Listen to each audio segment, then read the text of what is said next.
let me run this. Why they doing that?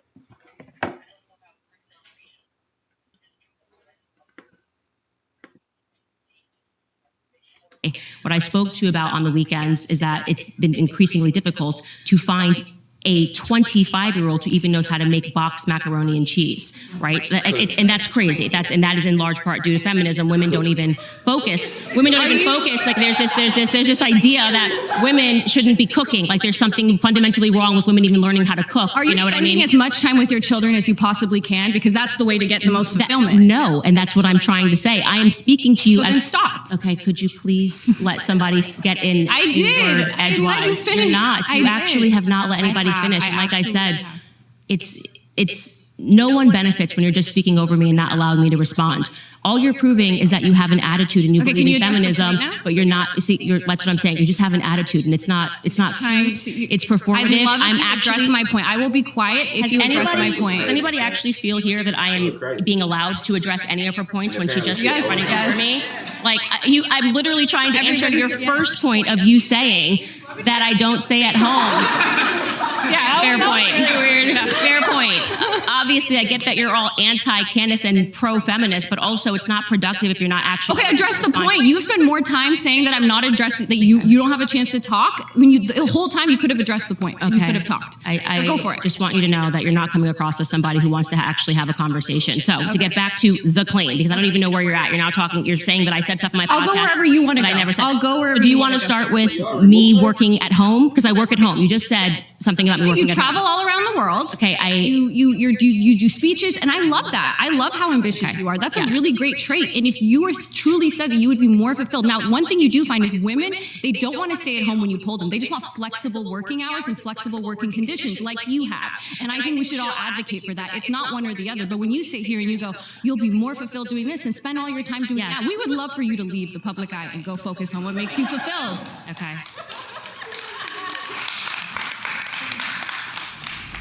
Hey, before we go any further, we want to take a moment to say thanks so much to Straight Arrow News for powering the fact checks in this. I don't care about none of that, boy. You can stop it. Yeah, hold on.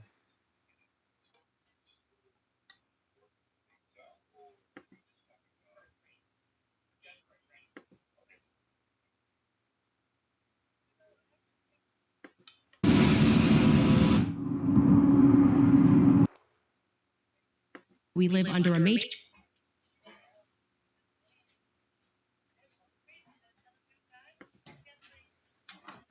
All right, chat. Man.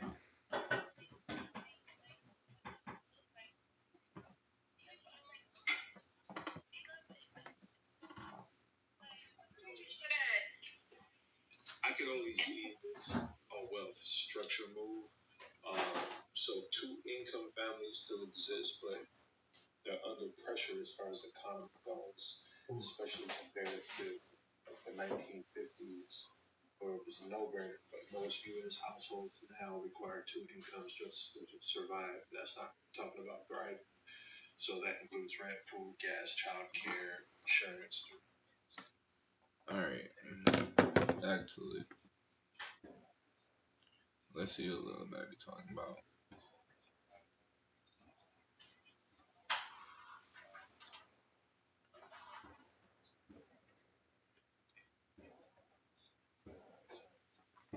Right there. Claim 3, we live under a matriarchy, not a patriarchy.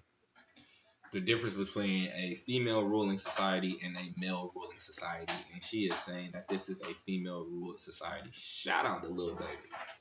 Let's see. Patriarchy, not a patriarchy. What she about to do next? Type of shit.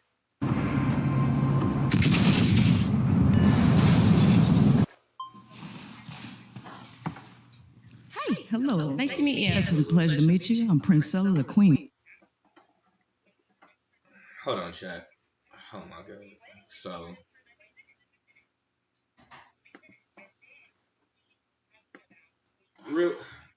I met this woman almost like 2 years ago.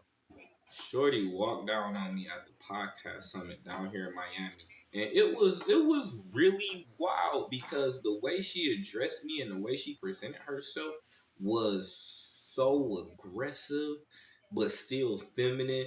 And I didn't know if she was trying to hit on me or what. And then I started seeing her content shortly after. We just gonna let the clip work for itself, fam. Because good God. Maker. Love that. So you say we live in a matriarchy. Right. Can you give me the definition of patriarchy? Yes. Well, the patriarchy is the idea that the system, our system in America, is being run by men, and that women are having to exist under a system that immediately disadvantages them because men are behind it. And I disagree with that pointedly. I think actually we're living in a society where people are being very much influenced socially and politically by women.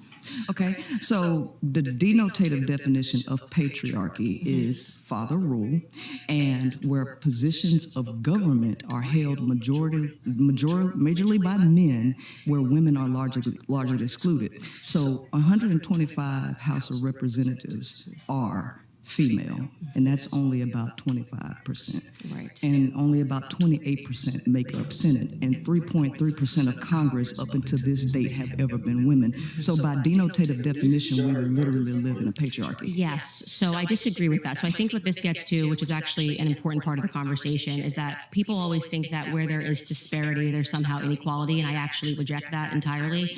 I think it's just a difference in what we're interested in. I think we're biologically wired, we're interested in different careers, and just because if we looked in the fashion industry and said, oh, well, it's being dominated by women, it wouldn't mean that, okay, well, that means that the fashion industry is a matriarchy and men have no sense. It just means have no ability to communicate how they feel in the fashion industry. I literally think that those numbers show that we're just biologically different. So I actually think politically, women have shown that they have a lot more power than men have. And I'm talking about just in terms of political movements. The most recent I can think of is the Me Too movement, right? If a bunch of women get together and complain about a man and refer to the patriarchy and scream, generally speaking, let me know if you agree, the media will celebrate that. If a bunch of men got together and were shrieking and speaking about women, generally speaking, the media would call them all white supremacists and say that we had a misogyny problem and that things were really wrong in society. Women are allowed to be more vocal in general about problems than men are. Let me speak to that.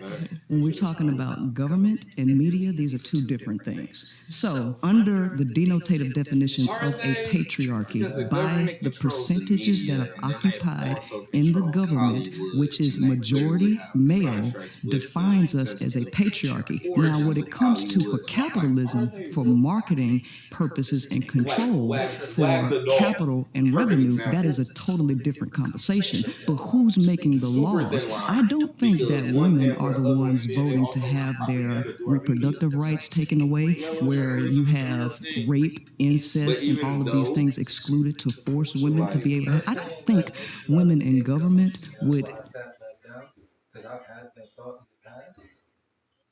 Like, it's kind of like just looking at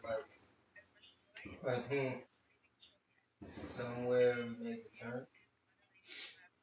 But even in the what the hell did Shorty just say that I did not agree with? When I thought that shit, I thought I was bugging that. No, I agree with Candace. Like the majority of things that people do to some shape or form is for a woman, mother, children, grandchildren, future generations, even putting on cologne and all this other stuff. That shit usually for a woman, bro. Well, if it wasn't for women, the way men would live. Wouldn't care. Wouldn't care about a lot of shit. Largely vote against their own interests because it's majority male. Patriarchy. I think I love that point. Are women allowed to vote?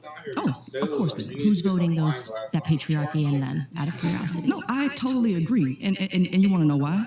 Because there are so many women who think like you. You submit to the idea of men ruling everything. And your ideology is spread across a lot of women who also falsely believe to vote against their own interests just to complain about it in the end. You know, you said that, women would be much more happier working at home. But don't you agree that it's human nature to want things that you don't have? So during the 1950s, which is something that you constantly bring up, you know, it wasn't until 1994 that it was legally illegal to beat your wife. And so what we're dealing with is people wanting something, and then when they get it, they're not happy with it, and then they have to revoke that idea for something else. And so what you're saying is that women vote for these things because they have the same mentality as you. Okay. So you're acknowledging that women have the freedom to vote. Yes. And you're saying that women are still existing mentally, even with the freedom to vote. Correct. They are voting men in because we are still victims of. No, I don't believe in victimhood. I believe in lack of education and lack of knowledge, because one of the things that you also Do you say. think that it could just be that more men are running for positions of office? No, not necessarily. Because remember, the United States, the average reading comprehension of people in the United States is 6th grade. So we're not dealing with educated people. Lack of education is the cause for what we see in the world. And if we educate the women better, because a nation can rise no higher than its woman, and if she reading and comprehending at a 6th grade level and popping out a lot of kids, you know, because the brokest people in the world pop out the most kids. So if we have those people voting, of course they're going to vote against their interests, because they're voting for some utopian society that will never exist. Okay, so that's why you think Kamala lost. This ain't even about Kamala. Because you're talking about women. No, but we had an opportunity. Yeah, go ahead. We had a male running and we had a female running. And we actually showed that Trump increased the amount of women who voted for him, right? So I'm asking you, do you believe that the reason that happened was because women became less educated during that time? They've always been less educated. Did you know that UNESCO says that that 2/3 of the 7.7 million illiterate adults is women?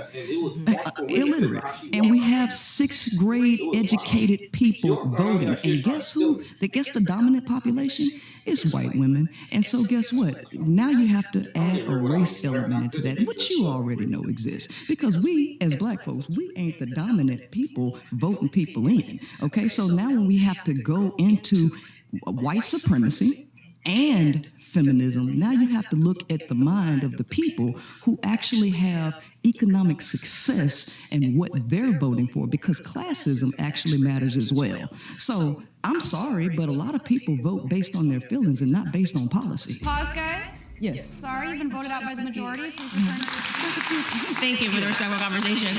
She said, so confused. I love her. Hi. Hi, how are you? Great to meet you. I'm doing well. You said we gotta have him what? I said, to be fair, I think when melanated people have these kind of conversations, we gotta have them differently because we got different circumstances. Oh, you mean don't invite other people to the party to have these conversations because they are not party to these issues?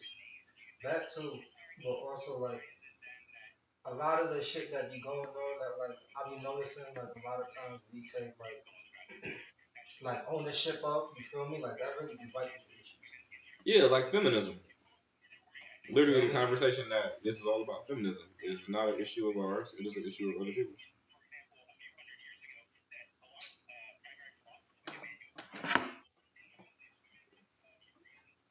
That's I good. agree, because you wasn't the person I was like a mainly white male thing. That ain't got nothing to do with this.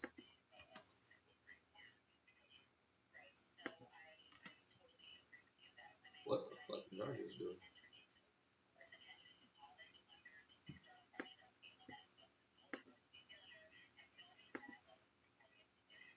Wow.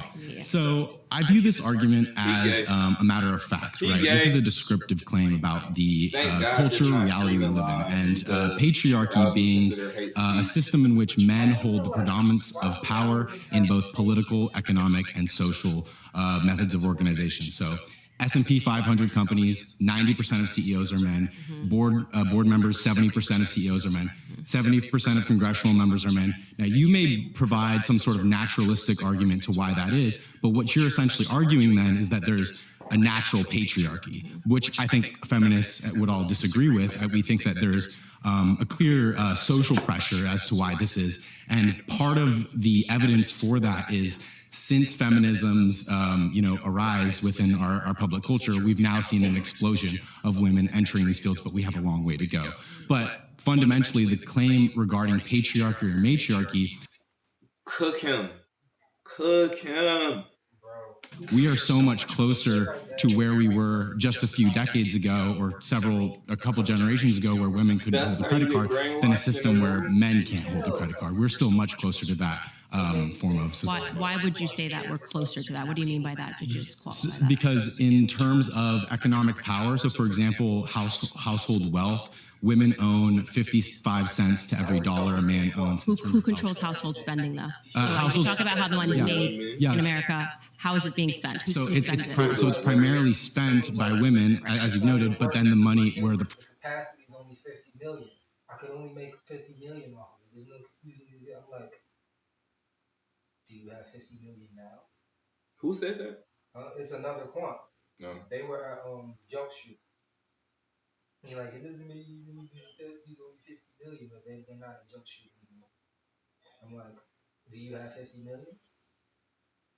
No. I'm like, you realize how fucking stupid you sound saying I could only make 50 million from this? This isn't worth pursuing because it's not this level of sophistication. That's what them colleges are doing. profits being generated. It's being generated by Would you men. rather be the people that are spending and deciding on what the money's being spent on, or would you rather be the person that's just working to earn that? Well, CEOs and board members aren't working. They own the shares. Right. And they're making the profit. Well, when you own profit is making. You would much in a capitalist system, by definition, you would much rather be making the profit than spending. I would much rather be spending your money than having to work for your money. Just so we are so totally clear here, I would much rather spend your money than have to go out and earn your money. Well, you're talking about wage laborers in terms of working, but in terms of no, I'm talking about spending power, right? Sure, but that matters. If 85% of 85 cents of every dollar, how that's being spent, is being determined by women. That's power. That we can't say spending power is not power. Why do you think that is the case? It's because women are often relegated to the role of doing grocery shopping, etc. Because for millennia now, or from millennia up until now, women were unable to enter the workforce and have economic political So freedom. let's get into the reasons, because you brought up something that men are the people that are at the top of these companies, these Fortune 500 companies, and political power. You're absolutely right. Why is that? It's primarily because the women haven't broken the ceiling quite yet in terms of meeting men in terms of parity with these sort of powers. But what we've seen with the explosion of feminism is that women have actually begun to enter these companies, have risen into both political and economic positions of power. But that continues to grow year by year, which shows that these social pressures are. So the feminist movement has origins that lead back to Germans who came over to this country who had operations that align with the alphabet movement. And then these were people who started to push these ideologies throughout the community. And then in the 1950s, the CIA then started to incorporate it into our government system so that they then can tax, a household the way that they do now when you're married.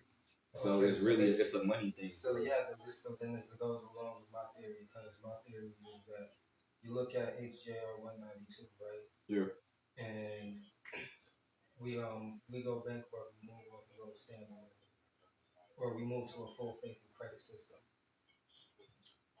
When we move to the full faith and credit system, this is when the suffrage movement starts gaining in the next decade. The suffrage movement actually started in like the 1920s though. Right. And then the 30s, we had the bankruptcy. Mm-hmm.